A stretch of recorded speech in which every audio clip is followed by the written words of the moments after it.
Assalamualaikum warahmatullahi wabarakatuh. Selamat pagi anak-anak. Bagaimana kabar kalian hari ini?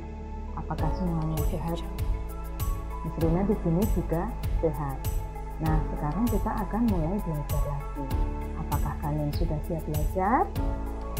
Marilah kita mulai pembelajaran kita kali ini dengan berdoa bersama dan membaca basmalah bersama-sama.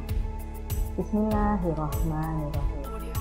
Baiklah anak-anak, sekarang kita akan melanjutkan pembelajaran kita.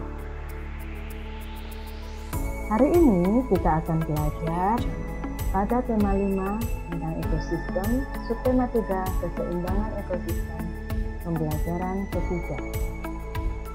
Apa saja yang akan kita pelajari?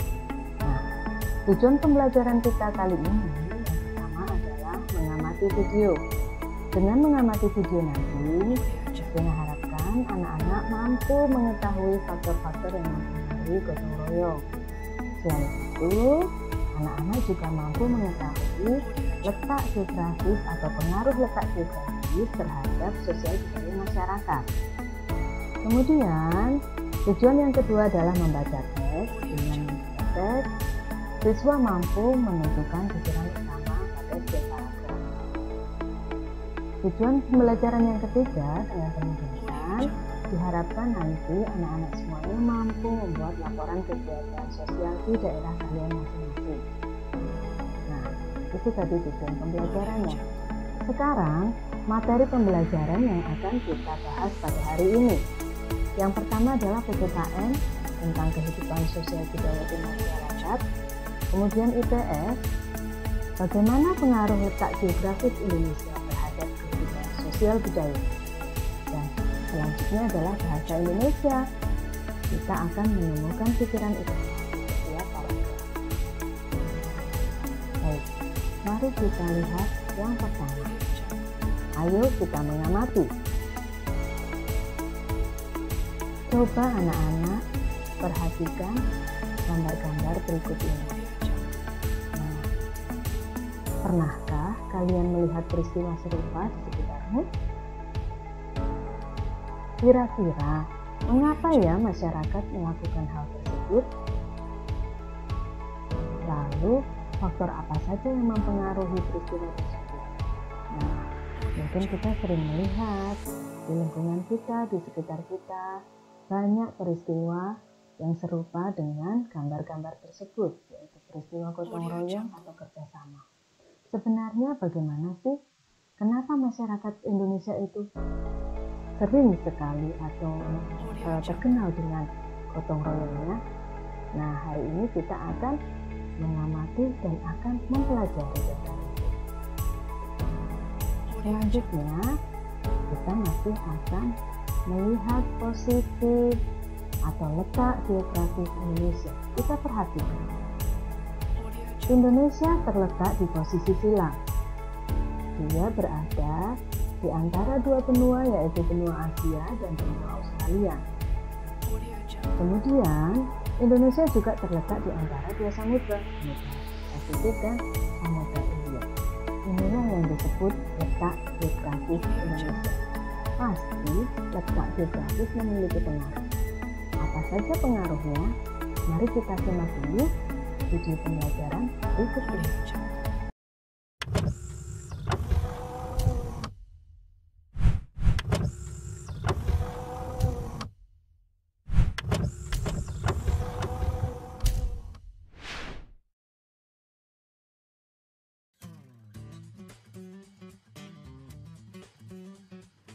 Letak wilayah Indonesia dan pengaruhnya.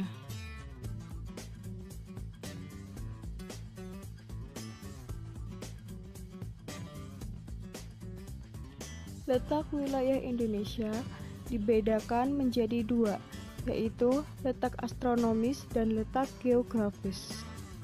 Letak astronomis adalah letak suatu tempat atau wilayah berdasarkan garis lintang dan garis bujurnya. Garis lintang adalah garis hayal yang melintang melingkari bumi, sedangkan garis bujur adalah garis hayal yang menghubungkan kutub utara dan kutub selatan. Secara astronomis, Indonesia berada di 6 derajat lintang utara sampai 11 derajat lintang selatan dan 95 derajat bujur timur sampai 141 derajat bujur timur. Letak geografis adalah letak suatu wilayah atau negara dilihat dari kenyataan di permukaan bumi. Secara geografis, Indonesia berada di antara dua benua, yaitu benua Asia dan benua Australia. Selain itu, Indonesia berada di antara dua samudra, antara lain Samudra Pasifik dan Samudra Hindia.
Nah, anak-anak, itu tadi video pembelajaran yang Miss ambil dari sumber YouTube Media Geografi Channel. Dari situ kita memahami apa itu letak astronomis Indonesia dan letak geografis Indonesia dan bagaimana pula pengaruhnya. Sekarang kita akan membahas mengenai pengaruh letak geografis Indonesia. Nah, tadi disebutkan karena letak geografis jalur perdagangan, kemudian pertanian di Indonesia bisa berjalan karena musim di Indonesia ini adalah musim yang tropis, sehingga sebagian besar wilayah Indonesia adalah pertanian dan juga perikanan. Nah, ini menyebabkan terjadinya pula nilai-nilai atau kebudayaan yang terbentuk akibat letak geografis Indonesia tersebut. Apa saja sih?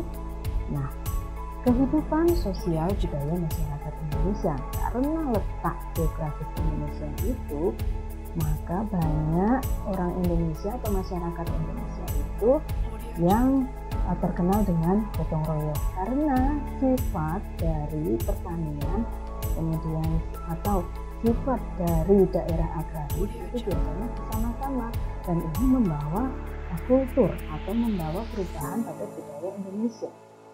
Nah, dari letak geografis itu kita bisa melihat bahwa tata cara kehidupan masyarakat itu berpengaruh. Tadi sudah Miss Rina sampaikan bahwa masyarakat Indonesia itu banyak seringnya bergotong royong. Coba kita amati dari gambar.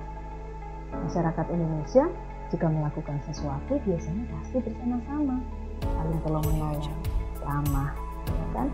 Kemudian pengaruhnya berikutnya adalah adat istiadat. Banyak sekali adat istiadat di Indonesia karena Indonesia terpengaruh dari dua benua, ya tadi kita sebutkan benua Asia dan benua Australia.